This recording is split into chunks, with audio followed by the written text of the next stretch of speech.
Morning, gentlemen. My name is Neil Sundberg. I'm going to be your instructor today. Our topic of conversation is going to be caffeine, the pros and the cons, and the dose-dependent effects it has on you as tactical athletes, as firefighters. So what are my qualifications or credentials to be able to have this conversation with you today? Academically, I have a Master of Science in Kinesiology, Exercise Physiology, and Nutrition.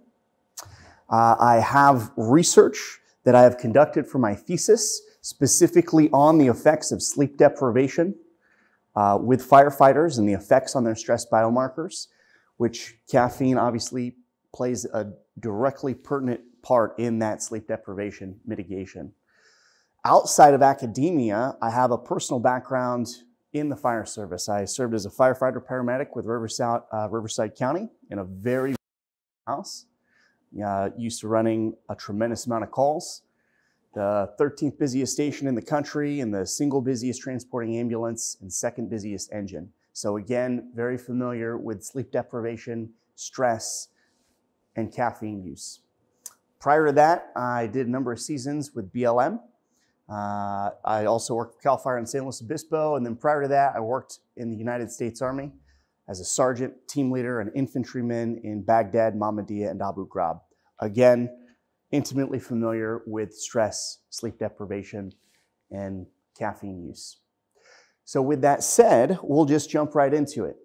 The topics that we're going to cover today regarding caffeine, we'll talk about the acceptable doses, the dose-dependent effect that has the best and most positive effects, and we'll talk about what exactly it does physiologically that helps you, how it helps, and then we'll also look at the dose-dependent effects on how it has negative side effects once you start to really get into that overuse. We're also going to talk about caffeine not just in the context of coffee, but in both supplements, pre-workout supplements, and in energy drinks, and how those have adverse effects and side effects that can definitely hinder and not help you. So this is not for me to stand up and preach for this is you should do it or you shouldn't do it. It is simply to provide you with the factual data and information for your decision making. So how much should you consume? We know that 90% of American adults consume a caffeinated beverage on a daily basis. From an epidemiological standpoint, that is a significant data point. 90% of Americans use caffeine regularly. And that dose that has been reported is 100 to 500 milligrams a day. How much is that? Typically, a single cup of coffee is about 100 milligrams, has about 100 milligrams of caffeine in it. So that's about 1 to 5 cups of coffee a day. Although that's what they reported, the actual amount tended to be nearly double or triple that. And they know that there was a discrepancy in what was reported versus what was actual because they monitored and had them record all of their liquid intake throughout the day. So in their mind, they thought, oh, you know, I only had 3 or 4 cups, when in reality, they had up to 12. Something to keep in mind, that we're not always cognizant about our overall intake, not just of liquids like caffeine, but of calories and food as well. But that nutrition's a whole nother lecture in and of itself. But this chart just shows some of the doses of caffeine that you can typically find in different sources. Again, we see that your normal 8-ounce cup of coffee tends to be about 100 milligrams, but that will depend on the particular type of coffee that you're consuming. So how much is okay? How much is safe? How much is recommended? 100 to 400 milligrams a day, or 1 to 4 cups, is going to fall in that area that is going to maximize the positive effects and the benefits. Once you start to exceed that dose, now you're looking at the potential for the negative side effects and ramifications that we're going to get in here too shortly. Now, for performance enhancement, when you're talking about the benefit specifically for either aerobic endurance or for strength training, then the specific dose that we know from our published research is going to be 2 to 6 milligrams per kilogram of body weight, approximately 1 hour prior to exercise. So for me, who's about 200 pounds, that would be about 180 to 400 milligrams. So again, we're talking 2 to 4 cups of coffee an hour prior. And we know that these things benefit. We'll get into all of the pros shortly, but just to touch base on those, we know that it enhances free fatty acid mobilization. So what does that do? It helps with cardiovascular endurance. We know that it's a central nervous system stimulant, so it helps with strength training. It helps with those modalities of exercise. What is going to be the sweet spot for you as an individual? It's going to vary based on your physiology. What is ideal for you for 100 milligrams may take someone who is already adapted to regular caffeine use, may actually take them 2 to 4 times the amount. So it may take them the 400 milligrams to see the same positive effects when it comes to those things. So what does it do? Well, like we said, it's a central nervous system stimulant. It takes about half an hour to metabolize before you're able to feel those positive effects. It has effects both cognitively and physiologically. We know it increases focus and mental acuity. It enhances decision making. It removes that feeling of tiredness or lethargy. It also, like we mentioned, increases aerobic endurance through that free fatty acid mobilization. It increases muscular strength through that CNS system stimulation, increases metabolism, and it's also got reports of decreases in perceived pain. I'm going to play a short video here, and this is going to show the physiological function of caffeine and its role in displacing the neurotransmitter that is inhibitory that makes you feel tired and lethargic. With its stimulating effects, it's easy to understand why coffee is the second most traded commodity on Earth after oil. For many, it keeps us awake and moving through our busy days. But how does it work? What exactly does coffee do to your brain? Whenever you're awake, a chemical called adenosine slowly accumulates in your brain, and this adenosine binds to receptors which slow down brain activity. Ultimately, the more adenosine there is, the more tired your brain feels, which makes sense as the longer you're awake, the more fatigued you become. Conversely, while you sleep, the concentration of adenosine declines, gradually promoting wakefulness. But it turns out that the caffeine in your coffee is incredibly similar to adenosine in structure. The caffeine works its way through your bloodstream and into your brain, where it starts to compete and binds with adenosine receptors.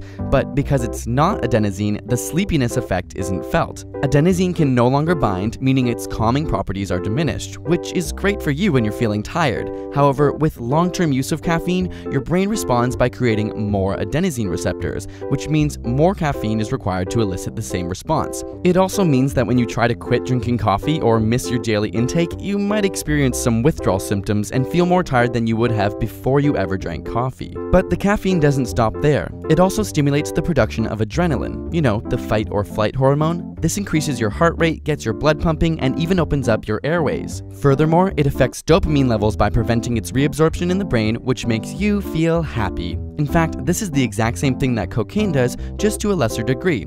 It's a drug after all. This dopamine stimulation is also the aspect of coffee that makes it moderately addictive. So, can you drink too much coffee? It turns out there is a lethal dose of caffeine, which is somewhere around 150 milligrams of caffeine per kilogram of your body. This means if you weigh 70 kilograms, you would require 14,000 milligrams of caffeine to overdose. Put into perspective, an average cup of coffee contains roughly 150 milligrams of caffeine, meaning if you're 70 kilograms, approximately 70 cups of coffee would kill you. However, you'd have to drink those cups all at once, making it effectively impossible to overdose on caffeine from coffee, since you wouldn't be able to physically fit that much in your stomach. You would also start experiencing mania and hallucinations before getting to this point. Caffeine also has a half-life of around 6 hours, so if you drank a standard coffee with around 150 milligrams of caffeine, after about 6 hours there'll only be 75 milligrams left in your system and you'll be feeling half of the effect, and 6 hours after that you'll have 37.5 milligrams, leaving more room for adenosine to jump back into action, which is why you may reach for another cup throughout the day to maintain that glorious, alert, and energetic feeling. So drink up and enjoy the buzz while it lasts. One of the key takeaways from that is that I really want to emphasize is the half-life and the quarter life. The half-life of caffeine is 5 to 6 hours, and that quarter life is 10 to 12 hours. So that means if you have 1 cup of coffee at 7 a.m., that's approximately 100 milligrams. At 7 p.m., you still have approximately 25 milligrams of caffeine circulating through your body and binding to those adenosine receptors in your brain, which are preventing you from feeling tired and sleepy, which can be counterproductive when it's time for you to try to fall asleep and transition into that sleep state and go through your healthy stages of sleep and those healing portions for the body and the brain, the non-REM and the REM sleep. So if you are drinking that coffee in the afternoon after lunch at, say, 2 p.m., and it's still just a single cup of coffee, now you're talking about circulating caffeine at midnight and 2 a.m. So you are continuing to perpetuate potentially problematic issues with your sleep cycle, even at that low dose. So one of the biggest things that we try to encourage and recommend is discontinuing any caffeine intake at least 6 hours prior to the time that you're trying to go to sleep. And if you're going to drink coffee or caffeine, the most ideal time is going to be in the morning, in the AM first thing, again in that 1 to 4 cup range. Because again, we know that they have those long-lasting effects. We know that it's going to potentially compromise your sleep and quality of sleep, and you may not even realize it. You may realize that it's difficult to fall asleep, but what you may not realize is that it can compromise the quality of your sleep once you are asleep. So what that means is that you may end up tossing and turning and have fragmented or interrupted sleep throughout the night. It may wake you up 10 or 12 times, and in the morning, you do not even realize that. It doesn't register.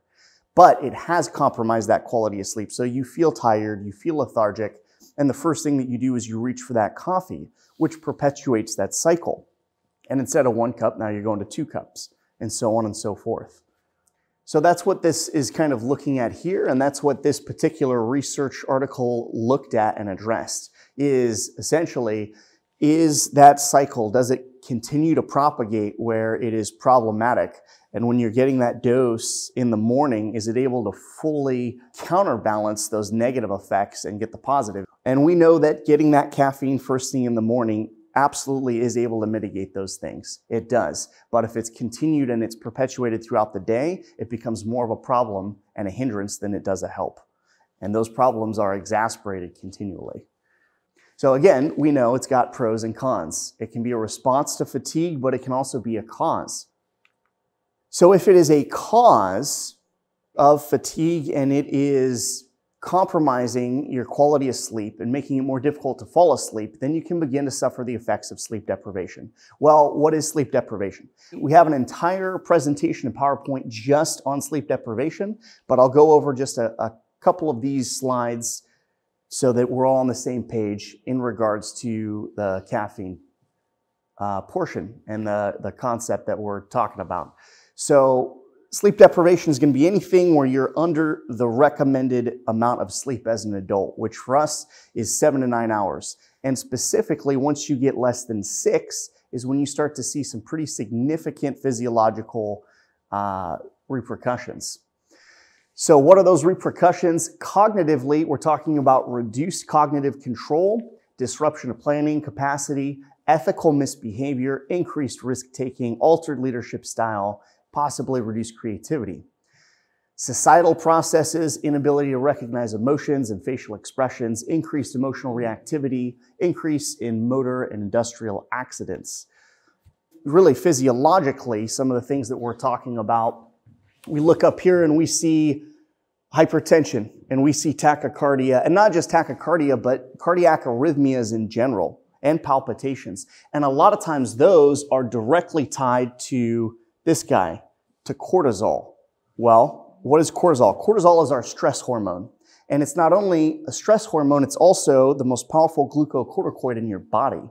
And the role of a glucocorticoid is to catabolize or to break things down. Usually our macronutrients are our fuel, so carbohydrates and lipids and protein. It breaks those things down to provide your body with fuel to be able to do work.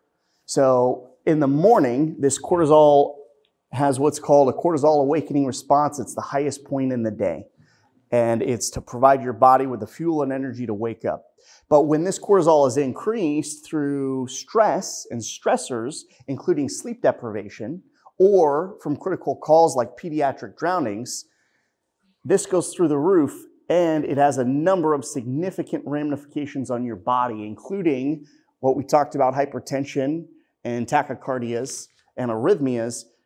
But one of the things that I found in my research that's particularly interesting is that, as would be expected if you're a brand new medic in a brand new response area, doing a brand new job, first time running cardiac arrests, your cortisol goes through the roof.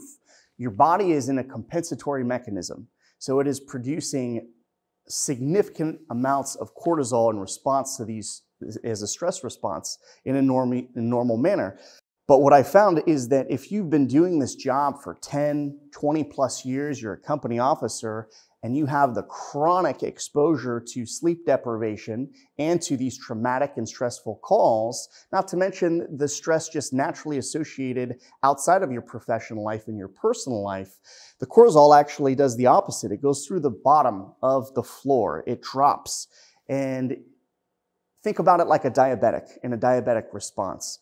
A diabetic produces all of this insulin, and it's trying to compensate and compensate and compensate until now it's no longer able to produce the insulin because it burns out that system from overproduction. Well, it's the same thing with cortisol. The difference is it's the HPA axis. So it goes from the hypothalamus to the anterior pituitary to the adrenal gland. And that HPA axis overproduces and is overtaxed until there's a maladaptation. And now we're talking about a lack of cortisol. So either way, if it's not in homeostasis, if it's too high because it's compensatory and you're new, or it's too low because you're not new, either way, you're out of whack, and it is going to have negative ramifications across the board on all of these things. And the other thing is that cortisol typically is in an inverse relationship with testosterone, meaning that if cortisol is going up, testosterone tends to be going down, and low testosterone also has a number of significant effects systemically. But that's not to say that a decrease in cortisol cannot also have a decrease in testosterone. In my research, I found those company officers whose cortisol dropped through the roof, their testosterone also dropped through the floor. These things have profound effects systemically. Immune suppression. Immune suppression, we know, is independently affected by a lack of sleep in a number of different modalities, but is also negatively affected by cortisol itself. Cortisol itself suppresses the immune system, and that can lead to increased incidences of cancer and a number of different cancers, specifically that affect firefighters and any kind of nighttime shift workers that have disruptions in those circadian rhythms. Diabetes.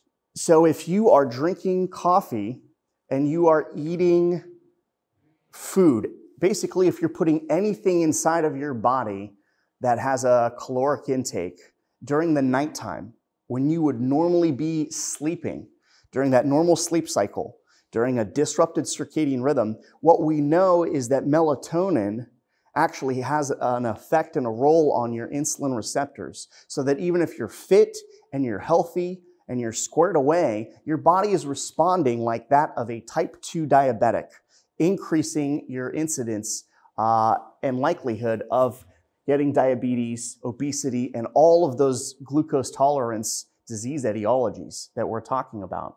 So, and especially if you're supplementing melatonin, now you're talking about more melatonin, more binding, you're exacerbating that disease etiology. So people ask about supplementation, and I usually say, anytime you're taking anything that normally is outside of your body, that's produced inside, so exogenously, and putting in your body, you need to be cognizant, one, of the dose, and two, of the timing. So if you take an inordinate amount, now your body says, oh, I make all of this, so now I don't need to make as much. So it starts to downgrade it. And then if you stop supplementing that, you can have a lack, and that can be problematic in and of itself, whether you're talking about melatonin or whether you're talking about testosterone. Alzheimer's disease and dementia is also directly tied to a lack of REM sleep. So that's that deep sleep, that dream sleep. So if you're not getting there because of the call volumes and or the caffeine supplementation, there is a direct correlation here. And we kind of talked about performance already, and aerobic endurance and decision making and reaction time. There's also mood and irritability that are linked to that sleep deprivation from that REM sleep. That REM sleep is the time when the brain heals. It does all of the learning retention. It processes from the short term to the long term. It does your emotional processing. So if this is getting interrupted, you're talking about problems with irritability, with anxiety, with depression, with increased incidence of suicide. And then we talked about the disease etiologies, that hypertension and arrhythmias, those also increase significantly the risk of acute MI and coronary artery disease, atherosclerosis, and many of those other things. This is another short video of Matt Walker, who is a renowned scientist that we have, a neuroscientist who specializes in sleep, and this is coming from one of his TED Talks. Many of us like to start the day with a cup of coffee and perhaps end the day with a glass of wine or some other kind of alcoholic drink. But it turns out that these two substances, alcohol and caffeine, can have surprising impacts on our sleep.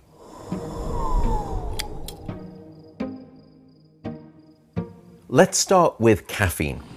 Caffeine is in a class of drugs that we call the psychoactive stimulants.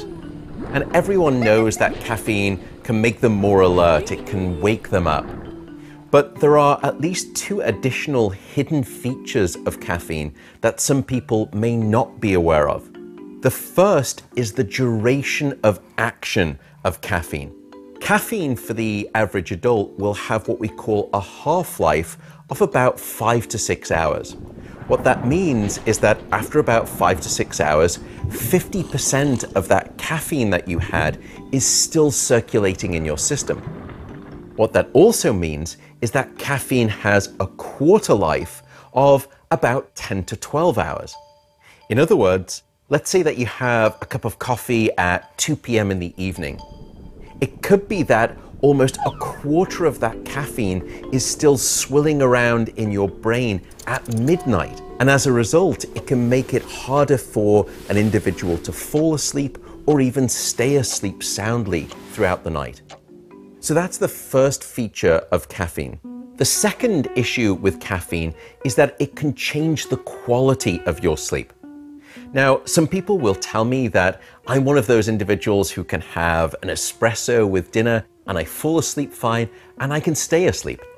But even if that's true, it turns out that caffeine can actually decrease the amount of deep non-rapid eye movement sleep that we have, stages 3 and 4 of non-REM sleep. That's that sort of restorative deep sleep. And as a consequence, you can wake up the next morning and you don't feel refreshed, you don't feel restored by your sleep.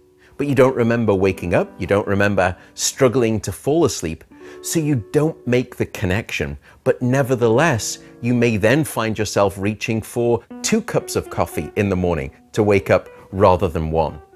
So that's caffeine, but now let's move on to alcohol.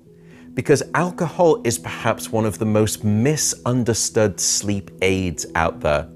And alcohol also does play a very important role. It's very much like caffeine in how it disrupts things. We won't go into that with Matt Walker's video, but I've gotten enough feedback from other departments to know that folks are curious about that. So I'll touch base on it briefly.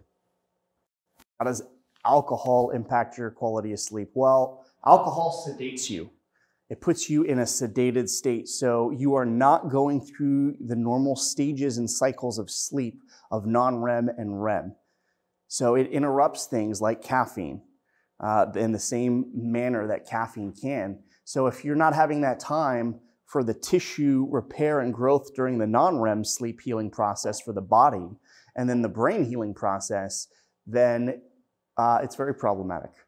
So, and then alcohol also causes fragmented and interrupted sleep where you're waking up, and oftentimes there's a rush of central nervous system stimulation from catecholamines, and the heart begins to beat rapidly from those, and you're not even cognizant or aware of it. And again, that may happen 5, 6, 7, 10, 12 times throughout the night.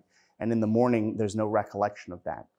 So that's the problem associated with alcohol, and very similar in that regard to caffeine, dose dependent.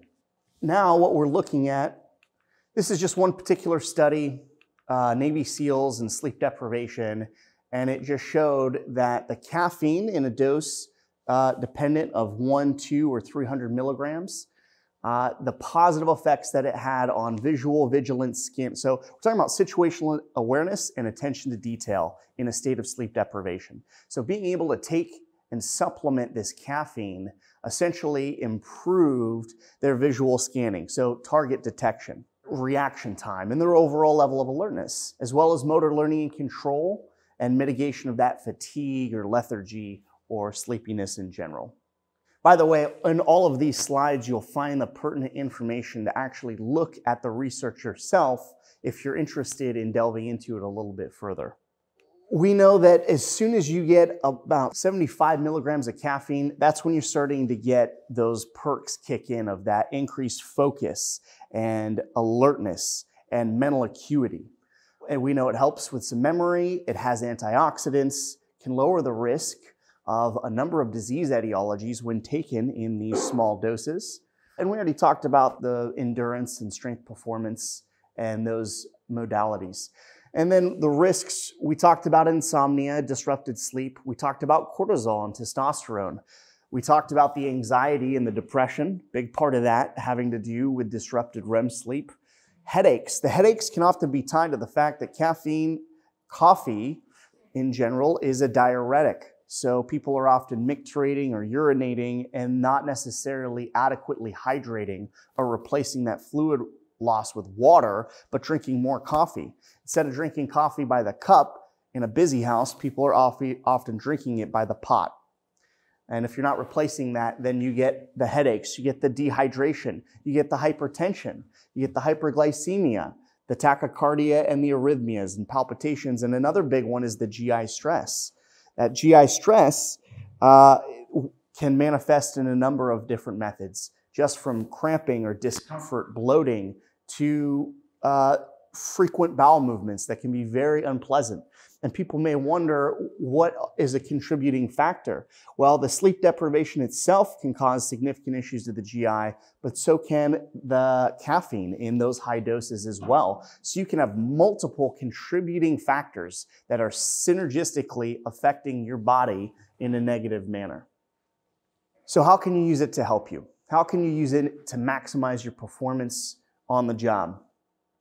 Well, for athletic performance, we mentioned it in the very beginning, that 2 to 6 milligram per kilogram of body weight 1 hour prior. We know that from the research, from the publications, that is the ideal dose when you're talking about performance, when you're talking about PT, when you're talking about training on the fire grounds.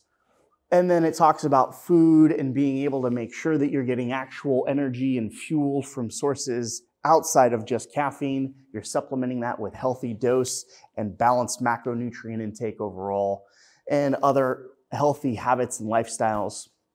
One of the biggest things we know is what's called the caffeine nap. So now what you're doing is you're looking at one of the most powerful tools that you have in rest and recovery within your ability. And what you're doing is, one, you're taking that recommended dose, which is going to be 100 to 200 milligrams or 1 to 2 cups of coffee. And then you're taking a nap. And the nap, the timing is critical. The nap is short enough so that you're transitioning from your stage 1 into your stage 2. That's the power nap. That's typically a 20-minute window. And in that 20 minutes, what we know from the research is that the sleep is removing the bound adenosine, so that when you wake up from that 20 minutes, you're feeling more refreshed, and it's maximizing that alertness, that mental acuity, and all those positive effects. And then when you wake up after that 20 minutes, about 10 minutes after that, your body's done metabolizing the dose of caffeine that you took. So now you're getting all of the benefits from that small dose of caffeine, to include additional removal of adenosine and alertness and mental acuity, decision-making, and reaction time. So this is called the caffeine nap, and this is what we know is highly recommended and advantageous. What you do not want to do is transition into that 3rd and 4th stage because that is the non-REM deep sleep that is imperative for body healing during a normal circadian rhythm, but is very disruptive when daytime napping. And the reason being is when you have that stage interrupted, so you're talking about 30 minutes or more to transition to that stage. Now when you wake up, because you haven't finished that natural progression, you're feeling more tired and you're feeling more lethargic, and you actually see a decrease in mental acuity and decision-making and reaction time. All the things you don't want. So really, the timing and the dose for your caffeine and the duration of the sleep really play an important factor to get those benefits here. And these are just some links if you're interested in kind of looking at that data a little bit more. So now I want to talk about not just coffee, but I want to transition into supplements and some of the concerns associated with utilizing supplements that are loaded with caffeine. And we know that they're being used regularly for folks. They're trying to maximize the benefit for their PT, for their physical training, and for their whatever program they may be on for that. But some of the things to keep in mind are that many of these, even over-the-counter supplements, are banned or prohibited by professional sports and Olympic sports because of some of the questionable substances that can be found in them. Not only that, but caffeine itself is actually banned. If you have 500 or more milligrams within 3 hours of performing at an Olympic level, you will be disqualified, because it is a drug, and we do know it has advantageous effects. But back to the supplements, there's also unlabeled toxins and contaminants that are regularly found in these products. And when I say toxins, I mean carcinogens, things that cause cancer, that we know cause cancer. The levels that they claim to have are oftentimes above or below what they're actually stating on the label. And then the side effects, there are significant adverse effects up to and including death that can be associated. So one of the things to keep in mind is this Dietary Supplement Health and Education Act of 1994. And what I've highlighted here are the responsibilities of, one, the FDA. And the key takeaway here is that when you're talking about supplements, the FDA, they're not ensuring your safety or the effectiveness or the quality of this product.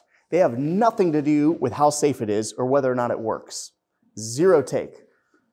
The only thing they're responsible for is after there have been multiple serious adverse effects, including death, that have been reported.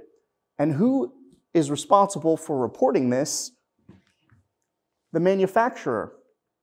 The manufacturer is the one responsible for reporting these adverse effects in the first place. The manufacturer is responsible for ensuring its safety overall. They do not have to get FDA approval for anything that they put out, and they don't have to be responsible that the label information is actually accurate. None of those things are mandatory for them. They can say what they want. So here's some red flags, some ways to help you positively identify statements or advertisements or claims to help you steer away from what we often call quackery, right?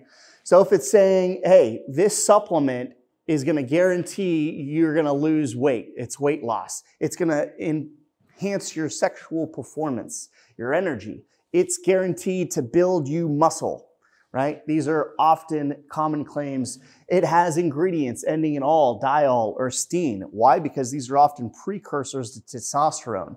So they're trying to tell you that it's going to increase your testosterone. And we know through the research and publications, that is not how these things work. That is not proven. They claim a proprietary blend. So it's an in-house blend. It's a secret blend, secret ingredients that work. The problem with that is they don't have to disclose the quantities that are within those proprietary blends. So the things that they have in there, so we know that creatine monohydrate and beta-alanine, they have a ton of research and they have positive effects. But if you're only getting a fraction of those, of that dose, and it's just in the proprietary blend, you're not going to get the positive effects of those. Or there's way too much of it. And what you commonly will feel is paresthesia. So if you're getting that tingling on the nose or your face after a supplement, that's usually the paresthesia from the beta-alanine because they've put in usually more than 3 grams in your supplement. Trademarked, patented, again, secret ingredients. If it treats diseases or cures diseases, those are all statements to look out for. If it's a scientific breakthrough, again, secret formula, they guarantee anything 100%. It's been used for thousands of years, or it's traditional. You should use it instead of medication, or that they're all natural herbal ingredients. Those are all common quackery claims.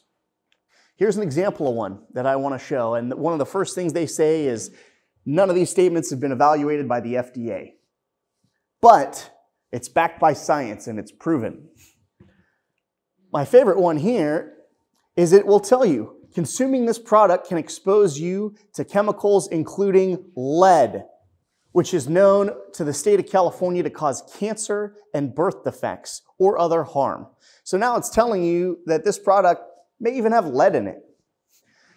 So how can you do your due diligence? If you want to utilize these supplements and you want the benefits of the caffeine and potentially some of the other things in them, there are some genuine, legitimate good products. But in order to benefit from them, you need to be able to sort through them. So one tool for your toolbox to be able to do that is to utilize a third-party certification company. So these are all valid companies and private third-party whose sole job is to independently in their laboratory do diagnostics of these supplements for their quality. They include the Banned Substances Control Group. So you can go onto their site at www.bscg.org or the National Sanitation Foundation. You'll find their link here. Or informedchoice.org, Aegeus Shield, or Consumer Lab. So all of these will do their tests. This is an example. This is Consumer Lab. So here you'll see they're looking at 5-hour energy drink and it was not approved because what they found was that the claims that they were making for folic acid were not accurate. It had significantly less folic acid than they were stating on the label. So the nutrient claim was not accurate. Up here you see this protein whey. That particular one, good to go, was approved.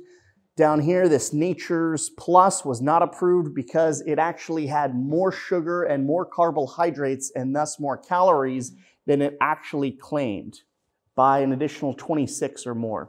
And this is the main one I wanted to highlight, the Nutribiotic Rice Protein. Guess what they found in this one? Lead in your rice protein.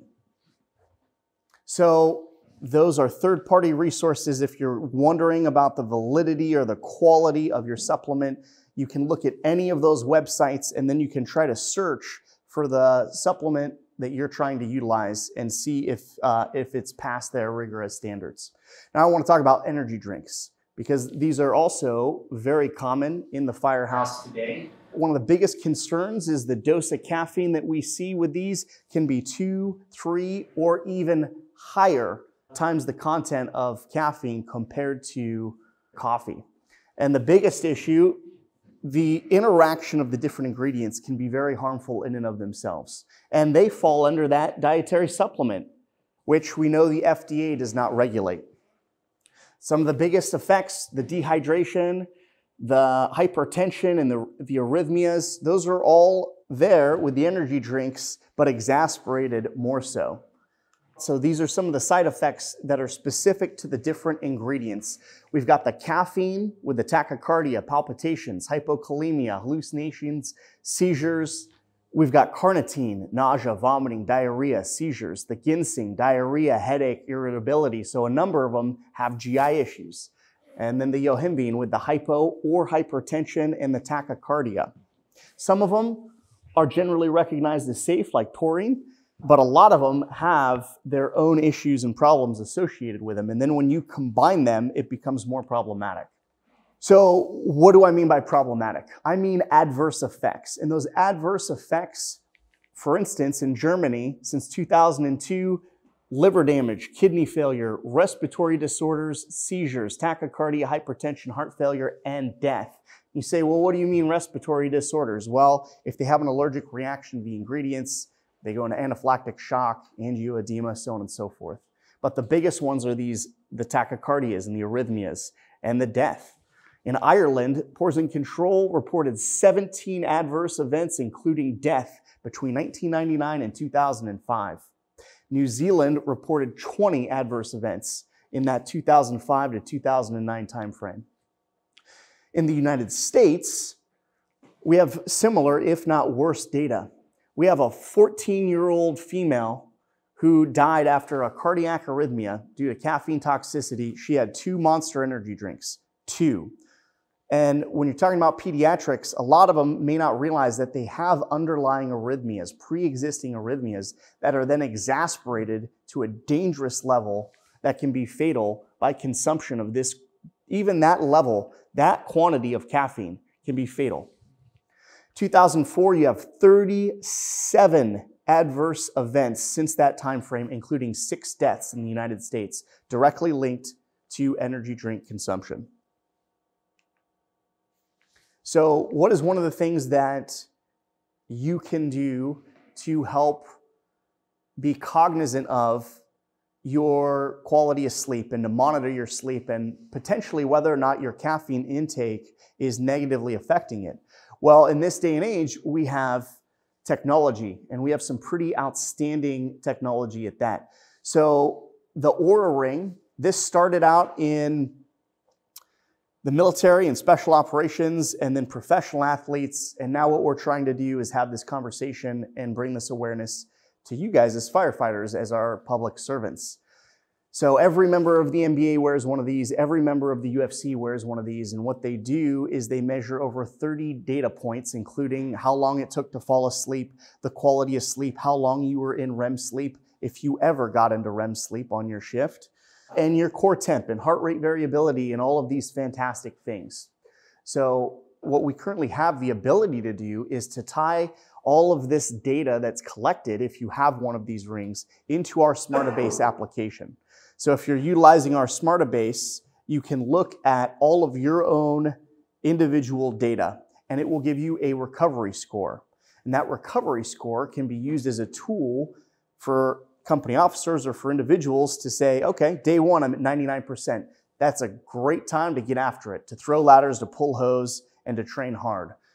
The next day, maybe you had a number of wake-ups, a large call volume, or you just have some critical calls, or you have something going on in your personal life that has affected your stress levels and your quality of sleep, and it says 24% is your recovery rate and you're in the red. Well, that's a good opportunity to look at that data from you and your body and say, maybe the priority should be those 20-minute power naps or a caffeine nap, and to look at rest and recovery. If you are interested in additional information, and if you do happen to get one of these on your own accord, you can email Daniel Higuera. He's our in-house resident PhD student, and he'll be able to hook you up the same day with our application, be able to utilize that data. We paid an inordinate amount of money to IT to be able to write those algorithms and utilize that tech for you guys. So please feel free to do so. They are pretty expensive. They're about $300 right now. Daniel's trying to work on a code to get a discount, but that is still a work in progress. And that is essentially our caffeine lecture. We've talked about the pros and the cons. We've talked about dose-dependent effects and timing. We've talked about coffee, energy drinks, supplements, sleep deprivation, and given you some quality information to hopefully make some decisions with. And obviously, we know that if you're in a busy house, you eat when you need to eat and you drink coffee when you need to drink coffee. The priority is the public and the mission. But hopefully this provides you some information to help with that decision making, and I appreciate your time. So thank you very much.